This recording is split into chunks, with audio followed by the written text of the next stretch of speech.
आजकल visa process इतना unpredictable हो गया है डंडा कि एप्लीकेंट्स इमोशनली और मेंटली परेशान हो रहे हैं। कभी स्लॉट्स अवेलेबल नहीं होते, कभी बायोमेट्रिक डिले होता है,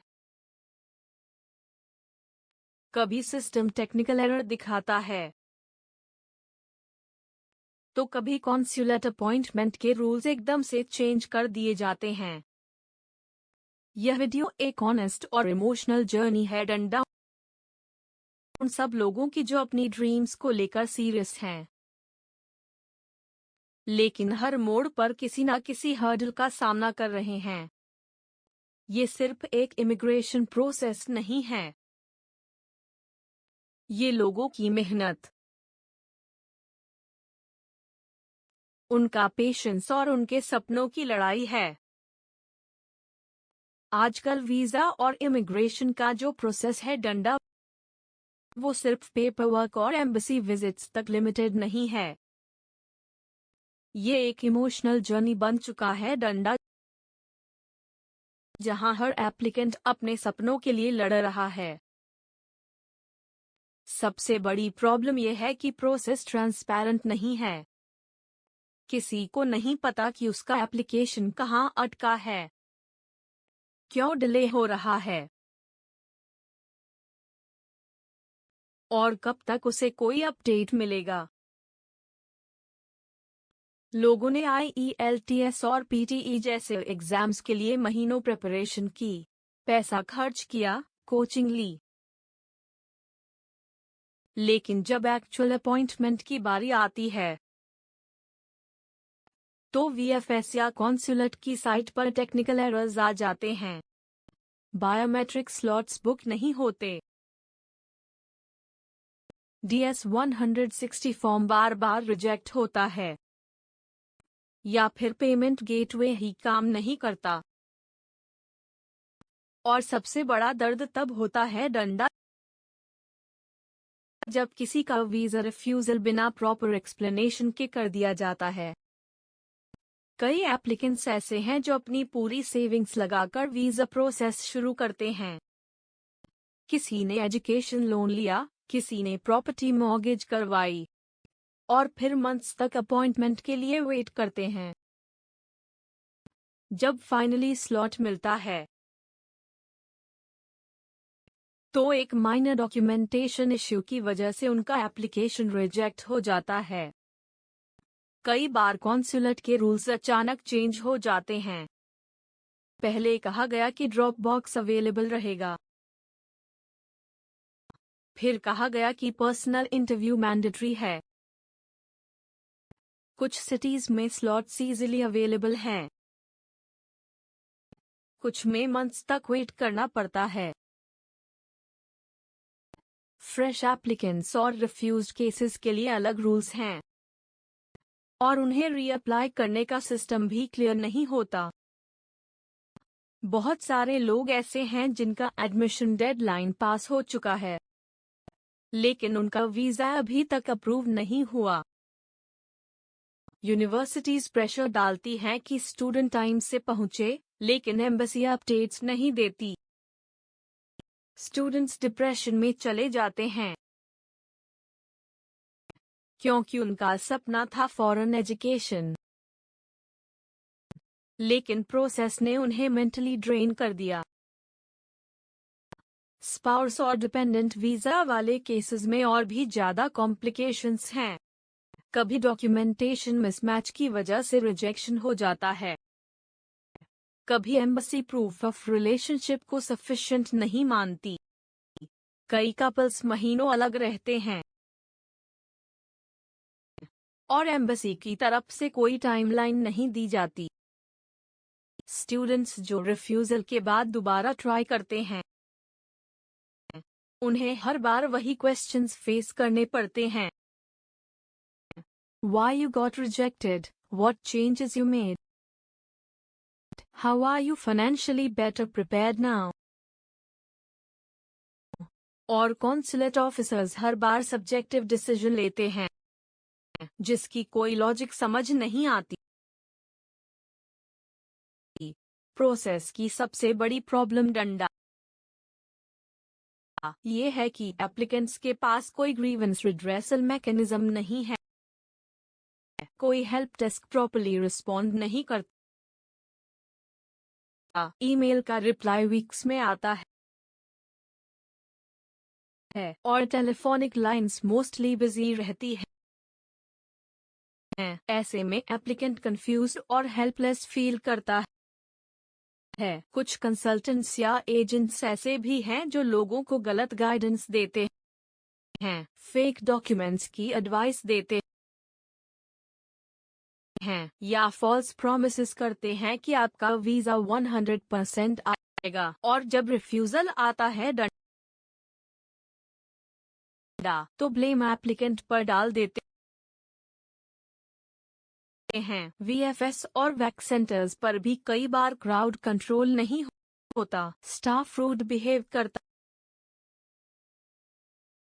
है और एप्लीकेंट्स को आवर्स तक वेट करना पड़ता है बिना किसी एक्सप्लेनेशन के। सीनियर्स, प्रेग्नेंट women या डिफरेंटली एबल्ड एप्लीकेंट्स को भी कोई प्रायोरिटी नहीं दी जाती। हर कंट्री के एम्बेसी का अलग प्रोसेस होता है। यूएस, यूके, कनाडा, ऑस्ट्रेलिया और शेंगन कंट्रीज के अलग अलग पोर्टल्स हैं, अलग बायोमेट्रिक्स हैं और हर एक का अलग डॉक्यूमेंटेशन रिक्वायरमेंट होता है। एक एप्लीकेंट के लिए ये सब समझना और मैनेज करना बहुत टफ हो जाता है। कुछ एप्लीकेंट्स को मेडिकल डंडा या पुलिस क्लियरेंस में डिले होता है और उनका फाइल प्रोसेसिंग ही नहीं हो पाता। कई बार पोर्टल पर अपडेट पेंडिंग होता है लेकिन एक्चुअल में डॉक्यूमेंट एम्बेसी में पहुंच चुका होता है। डंडा ये मिसमैच एंजाइटी क्रिएट करता है। वर्किंग प्रोफेशनल्स जो लीव लेकर योर अपॉइंटमेंट्स अटेंड करते हैं उनको ऑफिस से प्रेशर आता है। वीजा डिले की वजह से ट्रैवल पोस्टपोन होता है और जॉब रिस्क में आ जाती है। पेरेंट्स जो अपने बच्चों से मिलने जाना चाहते हैं उन्हें विजिटर वीजा के लिए मंथ्स तक वेट करना पड़ता है और जब अपॉइंटमेंट मिलता है तब डॉक्यूमेंट्स की इतनी स्ट्रिक्ट स्क्रूटिनी होती है कि एज्ड पेरेंट्स नर्वस हो जाते हैं और इंटरव्यू नहीं कर पाते। कोविड के बाद से वीजा टाइमलाइंस और ज्यादा अनप्रेडिक्टेबल हो गई हैं। बैकलॉग्स क्लियर नहीं हुए हैं और नए रूल्स हर कुछ मंथ्स में आ जाते हैं। एम्बेसी की स्टाफिंग भी कम है जिससे फाइल प्रोसेसिंग स्लो हो जाती है। इंडियन स्टूडेंट्स और ट्रैवलर्स की डिमांड बढ़ती जा रही है लेकिन सिस्टम उस डिमांड को हैंडल नहीं कर पा रहा। रिजल्ट ये है कि लोग फ्रस्ट्रेटेड हो रहे हैं, फैमिली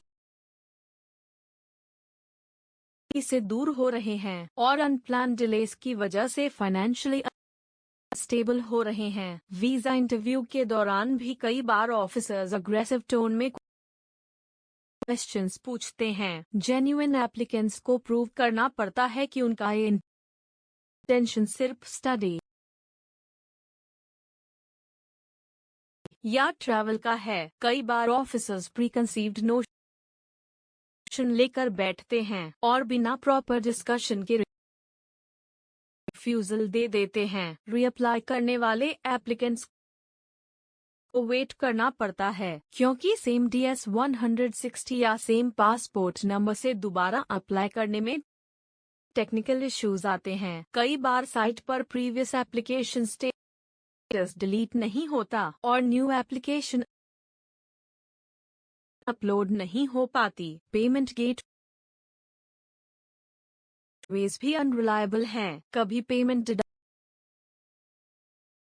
हो जाता है डंडा लेकिन कॉन्फर्मेशन नहीं आता। कभी सीट जनरेट नहीं होता। इस वजह से इंटायर अपॉइंटमेंट साइकिल दोबारा शुरू करना पड़ता है। एम्बेसी के पास एक्सपेडाइट रिक्वेस्ट की फैसिलिटी है डंडा, लेकिन वो भी बहुत रेयर केसेस में अप्रूव होती है। स्टूडेंट्स या मेडिकल इमरजेंसी वाले एप्लीकेंट्स को भी एक्सपेडाइट नहीं मिलता डंडा, और उनका ट्रैवल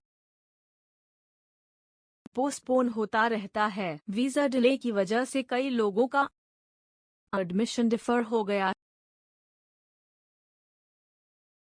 है, जॉब ऑफर विड्रॉ हो गया है, या फैमिली फंक्शंस मिस हो गए हैं। ये सिर्फ